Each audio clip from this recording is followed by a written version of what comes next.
제가 답답해가지고 제가 부동산 관심이 전혀 없다가 경매 여기 이제 2년이 다서 이제 하면서 부동산에 약간 눈을 조금 뜨게 됐어요. 그래서 원장님 말씀하신 것처럼 이제 임장을 이제 다 여러 종류별로 다 다녀봤거든요. 빌라도 가고 뭐 상가 다 갔는데 결국은 다 변경되거나 치하되고. 왜 그래? 가는 거보다. 예. 그러니까요. 예. 얘가 허탈하기도 하고 저 아직 낙찰을 받아보지 못해서 그럴 수도 있는데 최근에 이제 약간 슬럼프가 오면서 물론 경험은 많이 쌓였어요. 근데 슬럼프가 오면서 이렇게 주위를 둘러봤더니 다들 이제 경매를 몰라서도 그렇겠지만 분양권이나 뭐 재개발이나 어떤 뭐 그냥 일반적으로 아파트를 사서 다들 돈을 어쨌든 다 번 거예요. 제가 그 경매를 알아보는 사이에 다 구입을 해가지고 그래서 제가 약간 멘붕이 온 거예요. 아, 나도 저거 했으면 돈 좀 벌었을 텐데 이런 거였네. 예. 그러니까 경매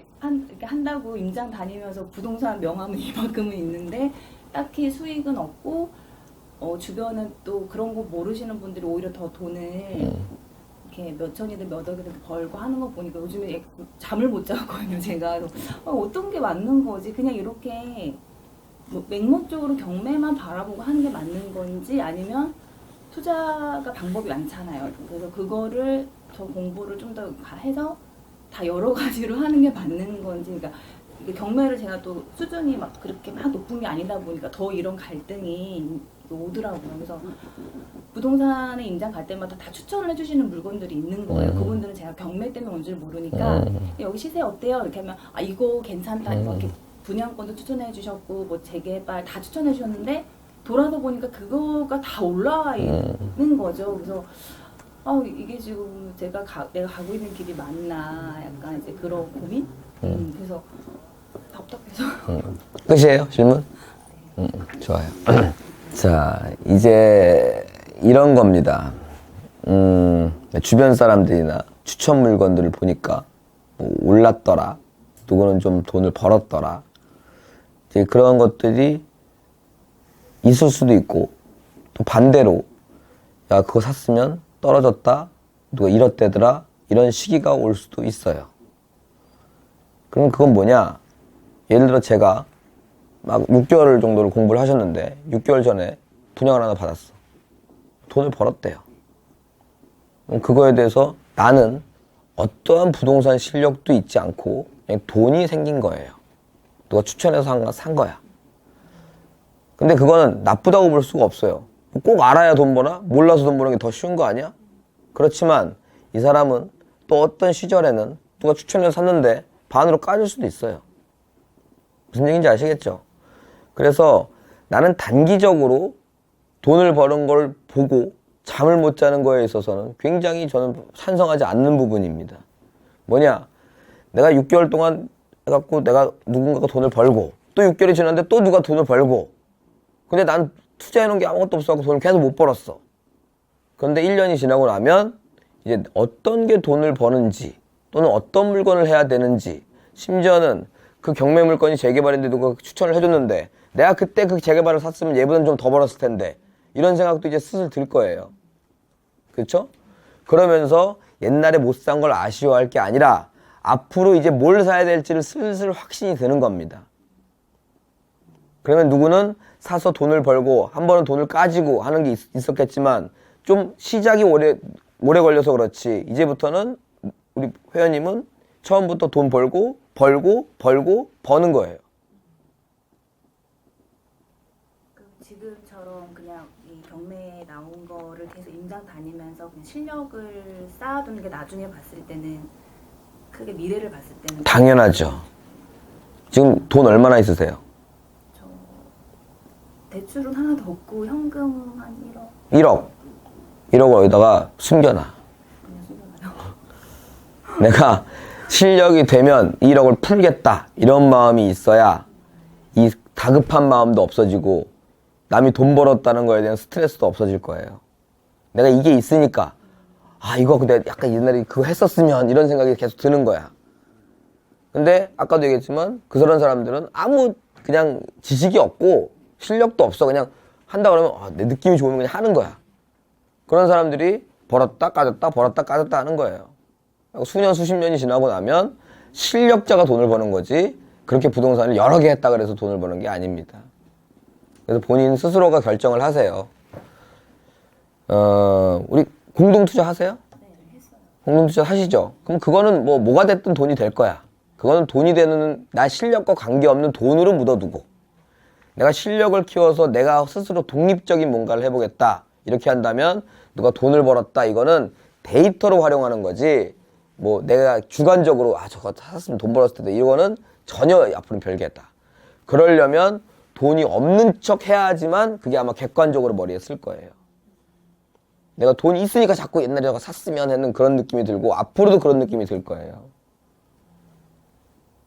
그리고 그 경매를 제가 이제 종류별로 다 이제 임장을 다녀봤는데 제가 땅을 하기에는 땅은 너무 광범위한 것 같은 거여서 공부를 또 어떻게 해야 될지 모르겠고 그래서 그러니까 이 종목을 뭘 어떻게 해야 될지를 다 다녀보긴 했는데 딱히 그것도 못 정하겠어요. 그 진로를 빌라 뭐 서울 쪽에 빌라를 할까 뭐 인천도 많이 가보기도 했고 근데 빌라는 또 부원장님 얘기하지 말라고 했는데 이런 생각이 또 자, 막연해지고. 아까 한 질문에 대한 마무리를 좀 짓자면요.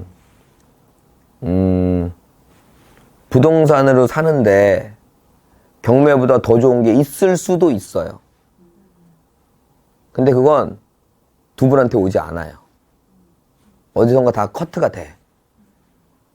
저한테도 어떤 제안이 와요. 경매보다 더 좋은 게. 그럼 나한테도 커트가 되겠지. 아니 우리 공동투자로 커트가 되든가. 어떤 뭐 대기업의 수익계약이라든가 뭐 이런 것들이 옵니다. 근데 그러니까 없다고 보면 돼 그냥. 조사를 해보시면 아시겠지만 무조건 경매가 더 싸요. 많이 다니셔보셨다며. 뭐 재개발이든 뭐든 무조건 경매가 더 싸긴 싸. 근데 이제 우리의 숙제는 뭐냐면 경매가가 싸다 이런 게 아니라 우리가 싼 물건에 우리만 도전할 수 있는 뭔가를 만들어내는 게 앞으로의 숙제예요. 근데 그건 이제 앞으로의 숙제니까 내버려 두더라 할지라도 과거에 뭐 했으면 돈을 벌었다 이거는 하나도 중요한 게 아닙니다. 진짜로. 자꾸 내가 어떤 경험을 계속 쌓아 나가야 된다 이런 거고 두 번째 질문은 이제 너무 막연하니까 뭐 용도도 가리지 말고 뭐 금액도 가리지 말고 뭐 쭉 봐라. 그런데 막상 가보면 빌라 아파트는 좀 쉽고 그죠? 근데 쉬운 대신에 낙찰가가 너무 높고 반대로 토지나 기타 다른 것들은 조사하기가 좀 어려운데 그러니까 조사하기가 어려우니까 도전하기도 어렵고 그리고 부동산에서 한번 쫓겨났거든요. 같이 인정받다가. 많이 한 100번은 쫓겨나야 돼. 100번은. 이제 100번 정도 쫓겨나면 이제 안 쫓겨나는 법도 알아. 이제 그때 되면요. 나야 뭐 이게 직업이니까 100번도 더 해봤겠지만 하여튼 이제 그런 게 있는데 이것도 맥락이나 취지와 결과는 똑같습니다. 그러니까 이게 쉬우니까 이걸 하세요. 하면 이제 또 그 높은 경쟁에서 또 하는 거예요. 남들 경매를 하는 것 자체만으로도 남들보다 조금 수익성은 높을지 몰라도 경매하는 사람들한테 비교하자면 그냥 평범하거나 아니 못할 수도 있다는 얘기예요. 당연한 이야기 제가 하고 있는 겁니다. 그럼 이제 토지를 해야 되느냐? 그럼 토지를 하기에는 레벨이 이만큼 높으니까 이거랑 차이가 많이 나니까 이건 약간 엄두가 안 난단 말이야. 하지만 목표는 여기다 두고 있어야 돼요. 이걸 하려면 이걸 다 해야 돼. 여기서 이걸 다 버리고 이걸 한다. 이거는 불가능한 건 아니지만 더 어려울 거예요. 네. 그래서 이제 나름 요령을 좀 알려드리자면 용도와 금액을 가리지 않는 건 똑같아요. 근데 무슨 어디 뭐 저기 GTX 들어온다니까 거기 한번 가볼까? 이러지 마시고 그냥 시간 얼마 안 걸리는 데부터 다니세요. 그래서 시간 얼마 안 걸리는데 제일 건 내 직장이나 내 집 근처 아니겠습니까? 뭐 우리 집이 여기 있으면 동서남북으로 나눠지니까 하나는 북, 하나는 동, 남, 서 해갖고 이렇게 다니시란 말이야. 그래서 뭐 앞으로 미래 가치가 어떠니 이런 거 다 빼고 하나는 가까운 데부터 다니라 그런 거예요. 두 번째는 그런 거 미래 가치니 뭐니 그런 복잡한 거 다 빼고 그러면 이거를 사면 얼마에 파냐 이것만 하자고. 그 땅이면 땅, 뭐 건물이면 건물, 뭐 빌라면 빌라, 아파트면 아파트 이것만 조사하자고. 그리고 그걸 도전하든 안 하든 결과가 어떻게 나오는지를 봐야죠. 낙찰가가 얼마가 나왔고 몇 명이 붙었고 그래서 우리가 계산기를 두들겨 보니까 얘가 얼마가 남고 그러면 내 스스로 그래 빌라도 한번 해봐야 되겠다. 아니면 빌라는 하면 안 되겠다. 아무리 두들겨 봐도 내가 원하는 수익률은 안 나온다. 이런 결론을 내셔야 됩니다. 첫 번째 결론은 뭐냐면 그래서 얼마인데 얼마다. 두 번째 결론은 그래서 얼마에 낙찰됐고 이 사람은 얼마가 남을 예정이다. 내게 아니더라도. 여기까지 하면 재밌어요 생각보다. 근데 돈이 없잖아. 우리가 1억이 없잖아. 그러니까 계속 그런 것만 해야 될 거 아니야. 하지도 못하고. 그럼 이제 그때부터 뭔가 확신이 쓰기 시작하는 원칙과 확신이. 아, 이러이러한 물건이 이렇기 때문에 싸고 이러한 것은 좀 비싸고 쭉 이 데이터가 나옵니다.